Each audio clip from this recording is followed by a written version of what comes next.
کبھی کوئی خطا ہو جائے، غلطی ہو جائے، گناہ کا صدور ہو جائے اور انسان فوراً توبہ کر لے، فوراً رجوع کرے، پشیمانی اسے ہو جائے، عزم مصمم کر لے دوبارہ میں نہیں کروں گا، تو اللہ بخش دے گا۔ انما التوبۃ علی اللہ للذین یعملون السوء بجہالۃ ثم یتوبون من قریب، سورہ نساء میں فرمایا اللہ کے ذمے ہے ان لوگوں کی توبہ قبول کرنا۔ انما التوبۃ علی اللہ، اللہ کے ذمے ہے۔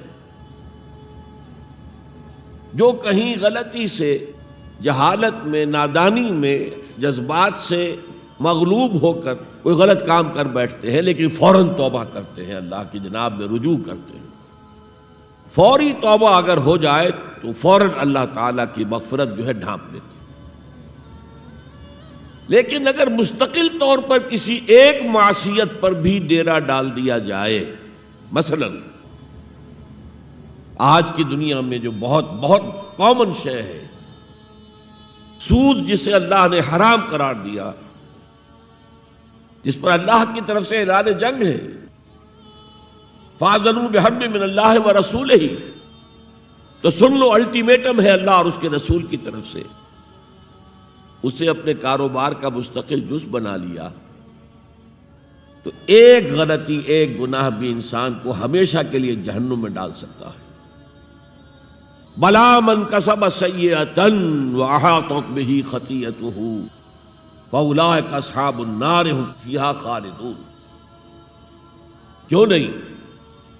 کسی نے جان بوجھ کر ایک بڑا گناہ کمایا، چھوٹے چھوٹے گناہ جو ہے، گناہ صغیرہ، وہ تو خود بخود بھی دھلتے رہتے ہیں، اللہ کی رحمت سے صاف ہوتے رہتے ہیں۔ لیکن کسی نے کبیرہ گناہ کمایا، جان بوجھ کر کیا، اور پھر اس پر ڈیرے ڈال دیے اور وہ گناہ اس کے گھر گھیرا کر بیٹھا، احاطت بہ خطیئتہ فاولئک اصحاب النار ہم فیہا خالدون، تو وہ ہے جہنمی اور اس میں ہمیشہ رہنے والا۔ تو اطاعت اللہ کی، اطاعت رسول کی، یہ تو اسلام کا بنیادی مطالبہ ہے۔ اگر یہ بھی نہیں ہے تو پھر کچھ نہیں، اگر یہ نہیں تو بابا پھر سب کہانیاں۔ اب ذرا اس سے قدم اوپر اٹھیے، اطاعت کے ساتھ محبت۔ جب اللہ کی اطاعت کے ساتھ اللہ کی محبت جمع ہو جائے گی تو اس کا نام ہے عبادت۔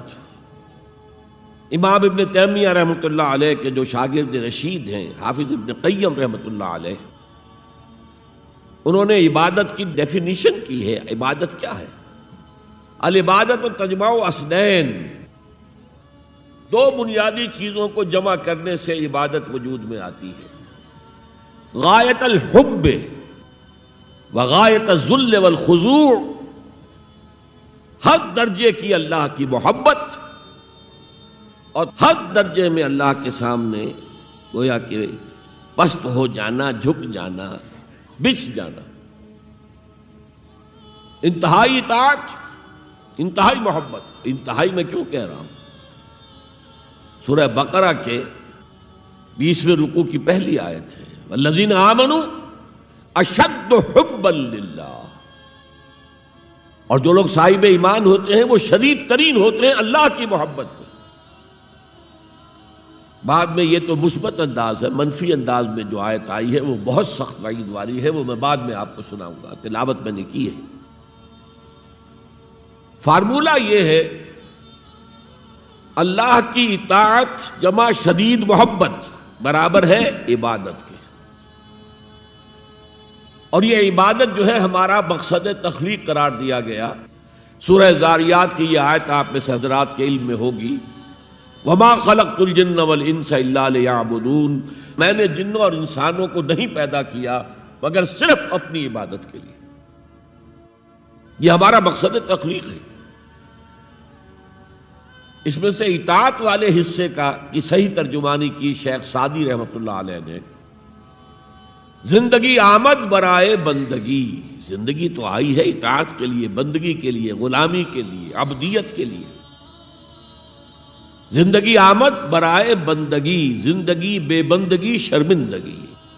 اگر اللہ کی بندگی ہی نہیں ہے تو سراسر شرمندگی ہے یہ، اور کچھ بھی نہیں۔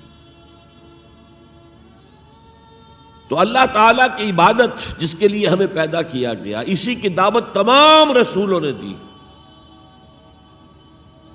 یا قوم اعبدوا اللہ ما لکم من الہ غیرہ، اے میری قوم کے لوگو اللہ کی عبادت کرو، تمہارا کوئی معبود اس کے سوا نہیں ہے۔ حضرت نوح کی دعوت بھی یہی تھی، حضرت ہود کی بھی یہی تھی، حضرت صالح کی بھی یہی تھی، حضرت شعیب کی بھی یہی تھی۔ بس فرق کیا ہے کہ پہلے رسول آتے تھے اپنی اپنی قوموں کی طرف صرف، لہذا آپ کو ان رسولوں کے ضمن میں ملے گا یا قوم اعبدوا اللہ ما لکم من الہ غیرہ، اے میری قوم کے لوگوں اللہ کی عبادت کرو، اللہ کی بندگی کرو، اللہ کی پرستش کرو، اسی کو اپنا محبوب اصلی بناؤ اور اس کے ہر حکم کی اطاعت کرو۔ یا قوم اعبدوا اللہ ما لکم من الہ غیرہ۔ نبی اکرم صلی اللہ علیہ وسلم پر آ کر، کیونکہ آپ کی بعثت ہے پوری نوع انسانی کے لیے، تو اب یا قومے کا لفظ نہیں رہا، یا ایھا الناس، اے لوگو، اے بنی نوع انسان۔ یا ایھا الناس اعبدوا ربکم الذی خلقکم والذین من قبلکم لعلکم تتقون، اے لوگو عبادت کرو، بندگی کرو، پرستش کرو اپنے اس رب کی جس نے تمہیں بھی پیدا کیا اور جو تم سے پہلے تھے ان کو بھی پیدا کیا تاکہ تم بچ سکو۔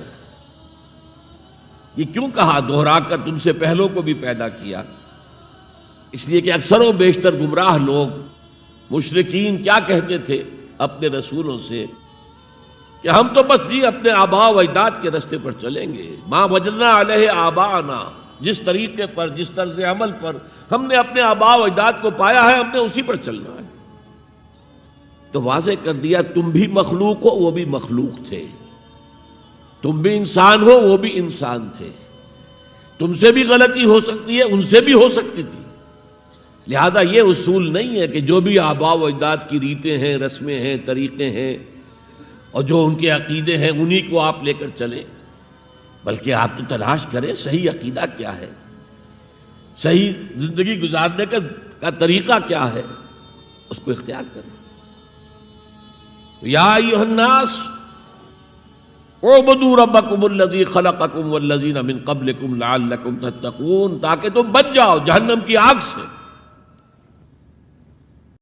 وتعلو همتي دوما وتسبق خطوتي الأزمان، فوقتي لا أضيعه بما يفضي إلى الخسران، وكفي لا يفارقها أداء البر والإحسان، ولا تدري شمالي عن يميني إنه الكتمان.